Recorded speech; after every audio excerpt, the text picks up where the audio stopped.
We are recording. Welcome to Nick's Right Podcast, where Nick is always right. Gen Xer, old millennial. We've got a very special guest today. Before we get started, I want to go ahead and pray, and then we're going to talk about our new sponsors.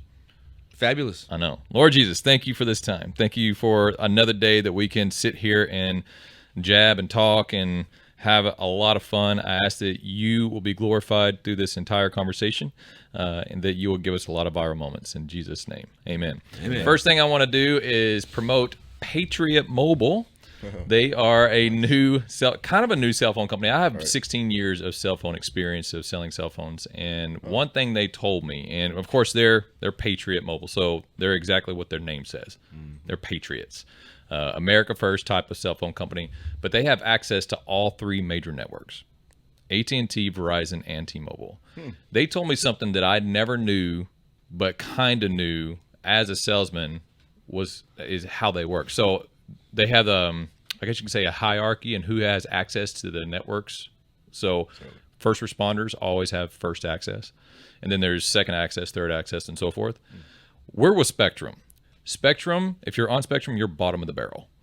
So, which is why I was going to guess that. Yeah, which is why we have a lot of service interruptions, terrible service.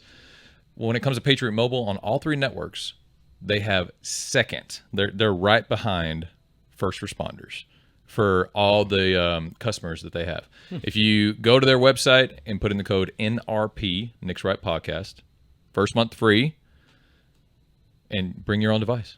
All right. Yeah. See, Nick's right. Nick's right. That's be done. I will say this. I have an example, especially in Oklahoma, since we're about to start talking about Oklahoma. Whenever I lived there, I experienced 2 back-to-back F3 tornadoes.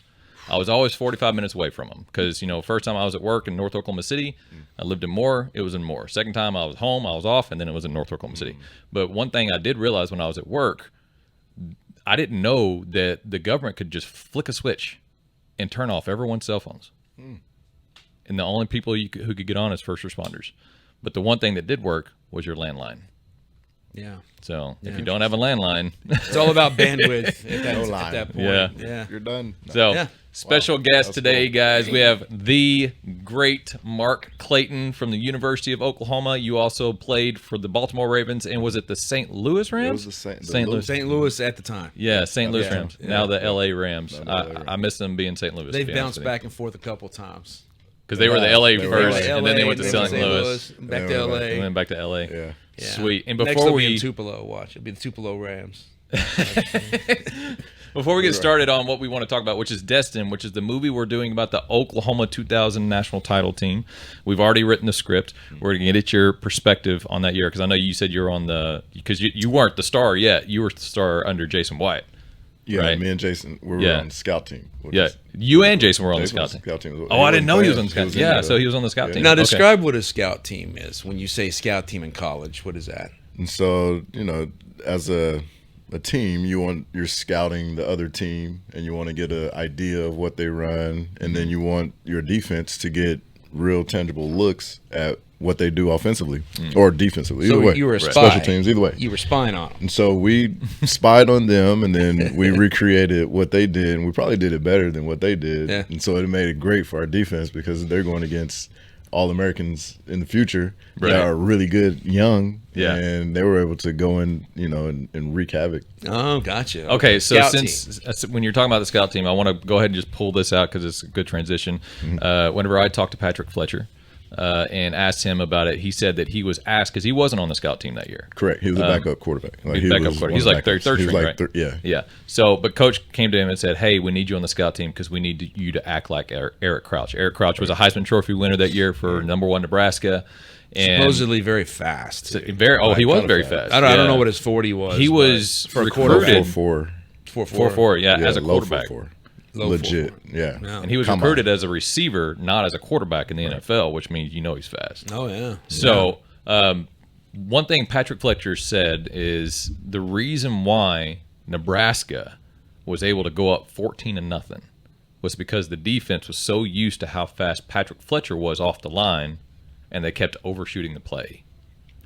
That is interesting, because we did overshoot. We shot a few plays early. When you think about it, I'm thinking about those the tackles. Well, I would say missed tackles, but yes, they were missed tackles. But they were So basically, they practiced all week for a very, very fast quarterback, and then they got too fast and had to slow down for him. Yeah, basically. He's not that fast. And you look at guys that is like they're fast, but then there's like shifty.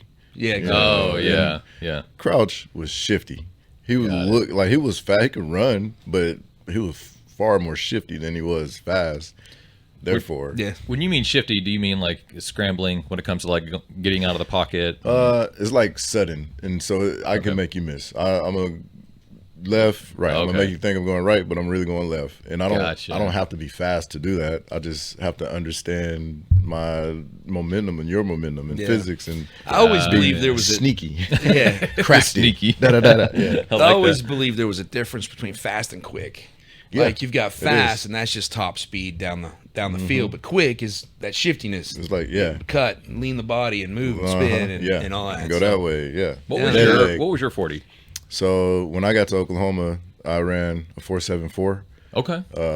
That's honestly slower than I thought. That's super slow. I mean, that's like. But that's when you got there. That's not what you were whenever you started playing. Okay. If there's a receiver today in high school football and they run a 4.7 anything, they're not going to Oklahoma. They're not getting recruited. They're not even getting looked. Like they're not, you might want to think about another sport, to be honest. Go play golf. Unless you're like 6'9", like 230. Yeah. I'll give you a 4.7, 440. And you can just reach over everybody. You're tight end. Exactly. Okay. But no, I was slow and pretty scrawny. I couldn't, like 130. Really? I could not bench 135. Like, no way. And you were when at first Oklahoma. At Oklahoma. Wow. Oh my goodness. Coach Venables still tells this story to this day. And you go in, and that's how we got to the 40. Cause we started in the weight room. He's like, let's get a bench test. And I started, and he put 135 to warm up. And Coach Edmond set the bar. He's like, go ahead and get a warm up. And he goes to walk off. And once he got it off the rack for me, just as I went down, I couldn't get it back up. Oh my God. He's like, oh man. He's like, all right, don't worry about it. Let's go run. Yeah. So then we ran out. I heard from Torrance Marshall, Rocky Calmus about whenever you guys were introduced to Smitty. Oh yeah. And that because that was more in '99. That was 90. Yeah, they got the first dose. Yeah, so you got the second dose, or at least you're the one that was coming in, and so you got kind of you probably got it from them and from Smitty when it comes to like, oh, you're in for it. Oh, for sure. I mean, we talk about tornado like. That first 99 group got a Cat 5. Because it almost had to be like they had to blow it up because there was a certain kind of mentality that was there that just had to go. Wow. And so we got a Cat 4.5, I'd say. Okay. And it was intense. Like it was intense. I did not lift weights in high school. That's why I couldn't do 135. I would go to the next sport. And then when we got in the weight room, I would find a way around it. But I played, football, basketball, track. I did tennis. Wow. I would try baseball. I would try the other sport just to not do the off season of the other sport. No way. you just did all the sports so you wouldn't have to do the off season of football. That's incredible. Yes, absolutely. Absolutely. I'm out. I was out on that. Because you basically wanted you have fun in your off season instead of just doing all the because there's always tedious work to work. Like when it comes to us making movies, there's tedious work that I hate, but it gets you to the goal where you need to be. That's right. Like right now, I'm doing all the social media for pretty much all of our projects. Right. That's tedious. Oh my gosh. That's so much. Like the amount of posting I'm doing, I never thought I could do that. Mm-hmm. But I'm in a groove now, and even though it's tedious, I know what the end goal is. He needs a Smitty. That's what he needs. Oh, I can see he's like championship. I see the championship. Like that's all I see. That's and okay. So how'd you get over having to do off season now that you're at the University of Oklahoma? Yeah. So it was great because getting to Oklahoma, I hadn't done one, so everything was new to me, and I'd been in the weight room, but it was that intensity and the eyes over you, and you're not going. You can't skip a rep. You can't skip anything. You're gonna do it. Yeah. was a lot. Like my first, the first week I had a full body cramp. Full body cramp. I don't even know how. Never even heard of that. I don't even know what that is, man. So it started like with my hand and my arm kind of was cramping, like locking up, and then my hamstring went, and I was like, dang. And then the other hamstring, and then it made up to the back, and then from there it was starting like the ab, and then my neck, and then I was it moving or was it growing? It was contract. It was growing, like the contraction was growing. It was like just spreading, and so everything was just starting to lock down, and then when it was fully blown, like I couldn't move, like everything. That's incredible. Fingers, toes, everything was cramped up. How long did that last for? Like what, so they got me in. They started the IVs, and I guess it subsided. I guess about 30 minutes or so. Wow. So they had to put you on IVs. Did they put you in like an ice bath or anything like that? Or? It was well, I didn't do ice. I mean, they just got me to the training table to start pumping me with fluids. Like, gosh, dude, that's incredible. That was. So you started out at a 4.740 or 4.7 plus. What did you end up? Because when you were at Oklahoma in your star season, which is pretty much your sophomore season. Yeah, junior. Junior was like crazy. Sophomore was solid. I remember you sophomore year because that was Roy Williams' year. Freshman was solid. Because that was the OU Texas first. Like my first. Okay, so when I started making all 01 was technically your freshman? Yep. So you played 5 years? Yes. Okay, great. Yeah, he's the old school type of college player who doesn't transfer whenever they get goes offended. Through the whole process. Yeah. It's never going to be like that again, brother. Ever. And I mean, it sucks. I don't think I would have been like that. I couldn't. I mean, I don't know. The climate of what that was. I don't know. So you came into OU at a 4.74. Yeah. 135 was heavy. You were undersized. I was 149, 150. Okay. Yeah. How tall are you? What did they? I was like 5'9.5". Okay. I grew a little bit as well. Cool. What did OU see that made them want to recruit you out of high school? Was it just hands? Was it just hands and suddenness? Like suddenness. And so I couldn't go fast, but I can go sideways really fast. Oh, okay. So nobody's going to stay in front of me. Like running but flats. Then once I got by you, you can catch me and catch up. Yeah. But I'm going to get by you. Like, I'm definitely getting by you. Okay. All right. What high school? Sam Houston in Arlington. Oh, Sam Houston. Oh, he's a Texas boy. Yeah. Yeah, we had a good group. Oklahoma get about 70% of their players from Texas. Yeah. 75. Isn't it? 75. I'm okay with that. Like, they go to the better option. We had a good group. So my buddy Shadanian Mitchell, he was like a top 10 player in Texas. He ended up going to Missouri. Yeah. And then the quarterback Brandon Housel, he went to TCU. And then we had a talented offense. Okay. You ever remember playing South Grand Prairie High School? Yeah, there was a kid named B.J. Johnson at that time. B.J. Johnson? I know B.J. Johnson. Why do I know B.J. Johnson? Why do I know that? So that year, UT recruited the number 1, 2, and 3. Like my senior year, it was number 1, 2, and 3 receiver. Yep. Oh, that's country. Why I know B.J. Johnson. So it was B.J. Johnson, Roy Williams. So he lost to OU for 4 years in a row. Yes, he did. Yes, he did. Because starting in 2000, you went to the top Big 12 championship all 4 years. Oh, right? Yeah. Wow. Did you win it all 4 years? No. We lost to some. Kansas State. Kansas State. 35-7. My gosh. And it's always Kansas State that has the short running back that just eats us up. It was Deuce McAllister. Deuce McAllister was Ole Miss, but still. Ole Miss, but Deuce ate us up. Sproles ate us up. And then it was the receiver family brothers, Kevin Lockett's, all the Lockett's. Yeah. The Seattle Seahawks Lockett's. Yeah. Is that, okay. Yeah, wow, dude. Really? Yeah, man. So you were on the scout team in 2000 national title season. You started out at 5'9", 140-ish pounds. Soaking wet. And then 4'7". What did you end with whenever you graduated? So that off season, I guess my freshman year, true freshman year, I went from 150 to about 172. Oh gosh. From 4'7" to about 4'5", 4'5". Okay. And then now we're cooking. I could bench press 135 as a warm up. As a warm up, not just struggling, but as a warm up. So when you warm up with 135, how many do they make you do on 135? You hit you a good 6 to 8. 6 days. Okay, just warm up. Yeah. Just warm up. Because my warm up with I'm not bragging, but I'm bragging. My warm up with 135 is like 25. Like, you just pump them out. Just pump them out. Yeah. Get the blood flowing, get the shoulders active. Yeah. Now, whenever you got to your pinnacle, because I think in the NFL, they do a 225 test. Yeah. So how many can you get off so 225? I did that 13 times at the combine. Nice. And then I ran 4.40 at the combine. Oh, you got down to 4.4. Yeah, I got it down. How did you improve your speed? Like, somebody, a track coach and at the training facility in Tempe, Arizona. Yeah. Like, he was awesome. Just showed us how to run. Showed me how to run. Showed you how to run. Yep. And I was always I'm just running, and then and with Smitty and them, I got stronger, so I got faster naturally. But none of the training in all those 4 or 5 years were like sprint training. Nobody was a sprinter. So that was the first time I worked with a sprint coach, and it makes a difference. Explosion, it makes a huge difference. Yeah, and plyometrics. Ankle strength and ankle.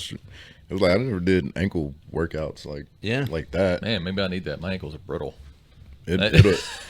Bro, you're too old now. Strong ankles. I'm never too old. Never too old. I've got flexible ankles, but they're I've got flat feet. Yeah. Oh, my son has fat feet. Dude, mine go the other way. Like all the way. Yeah. Dude, when they fall, it's I've seen chiropractors whenever they see me barefoot, they look at me. They're like, oh, that's not fixable. Really? Yeah. Like, and so you're done. Oh yeah. And so of course, whenever I run barefoot, I'm always on my toes because I'm flat-footed. But yeah, it's been a burden. I spent years of my life standing up, working because I was a salesperson at cell phone places, and because of that, it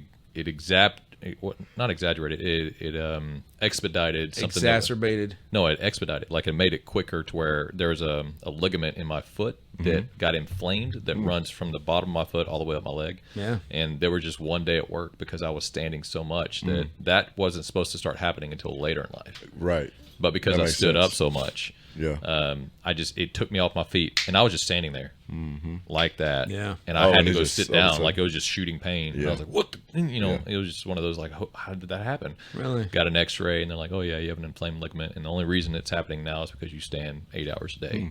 And I was like, wow. Sucks. And so then I got a doctor's note to wear tennis shoes to work and sit down. Yeah. Man. I was like, well, maybe this is a good thing. Not so bad. Not so bad.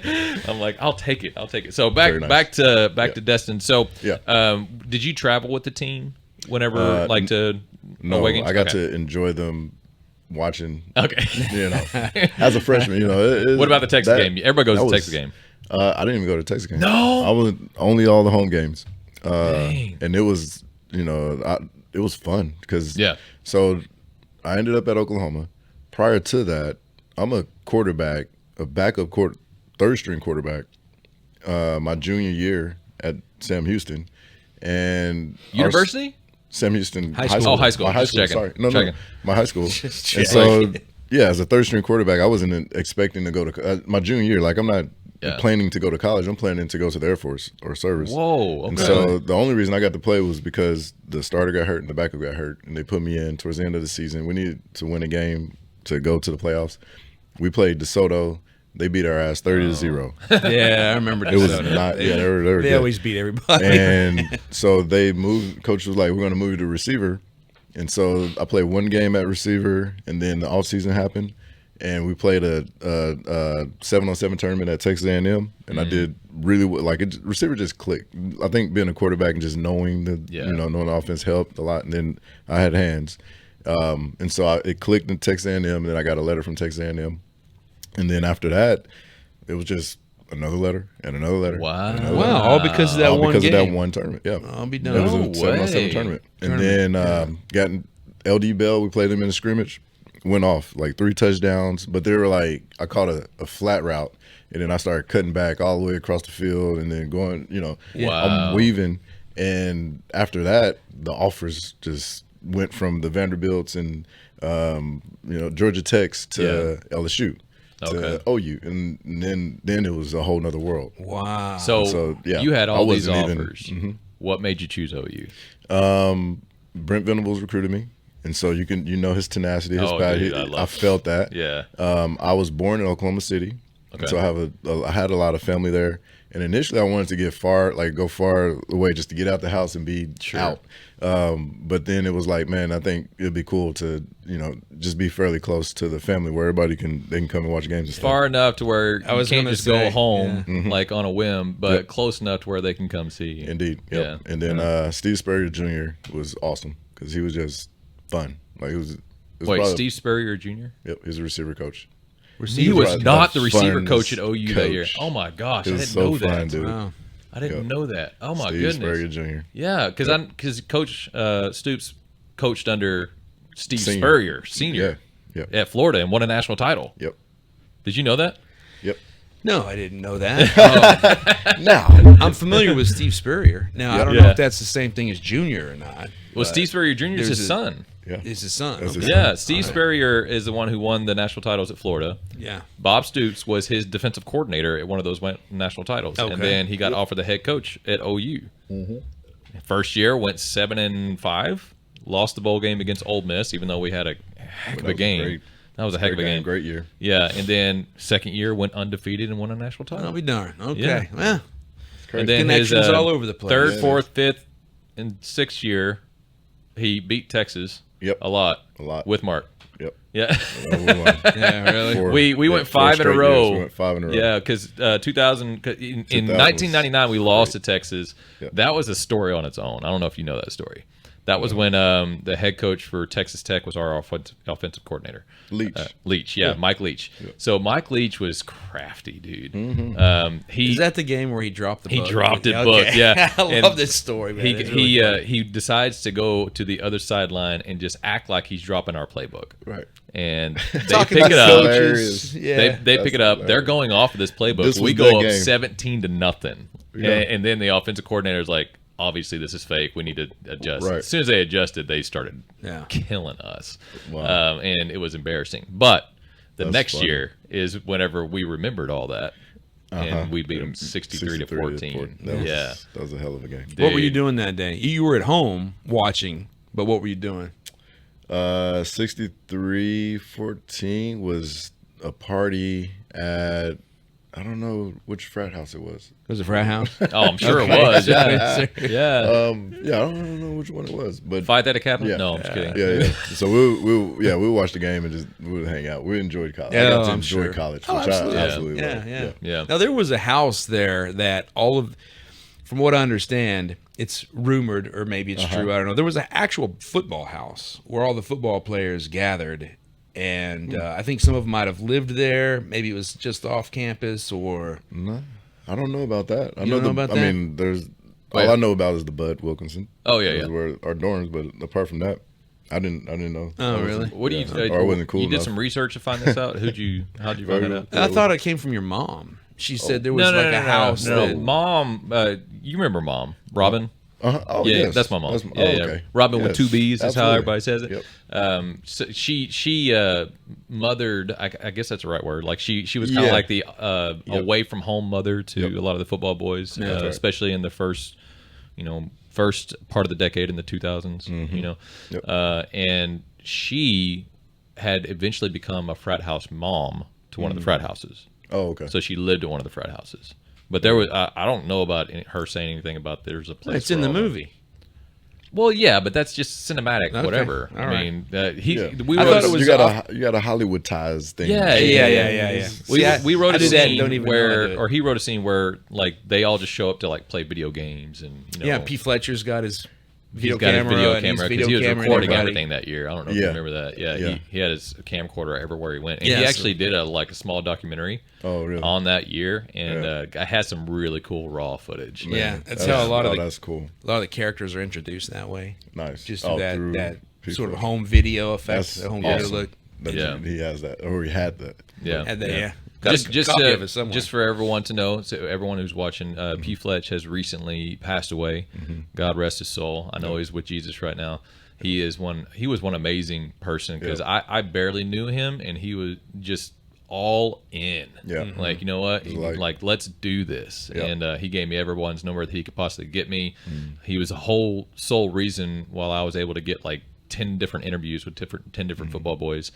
And I have been able to interview Bob, by the way. So really what's cool. your experience working with the great Bob Stoops? Yeah, Man, Coach Stoops is awesome. I think the biggest thing that I saw was kind of him and Mike and how intense they were. Oh, And it's like, building a championship team, having a championship roster, and then the championship staff. I didn't realize it was like, man, nah, the fights are good. Like, yeah. the fights are Yeah, good. yeah. Like, You want them fighting. They really want to win. Yeah. They really want to win, and they're literally giving everything that they have, and the conviction for, no, we do it like this. No, we do it like that. Well, why are we doing it like that? That don't make sense. Well, it doesn't make sense. That friction is a huge part of what produced all of the good. And Man. I'm a non-conflict kind of guy. I don't want to go back like, all right, cool, yeah, you can do that, whatever. And then I'll go do whatever I want to do. Right. I thought I said don't run like no. Yeah. But just to see that, week in, week out, practice in, practice out, Yeah. and how ultimately from this side of the of the ship, how valuable that was for producing greatness. Yeah. That was it. I mean, that kind of flowed down through Smitty, and Smitty hit us, in the summers early and off season, and then by the time we got to the season, it was like I was almost prepared for that level of intensity in a practice. Now, who was more intense? Because you had two defensive coordinators, but you weren't on the defense. You're on the offense.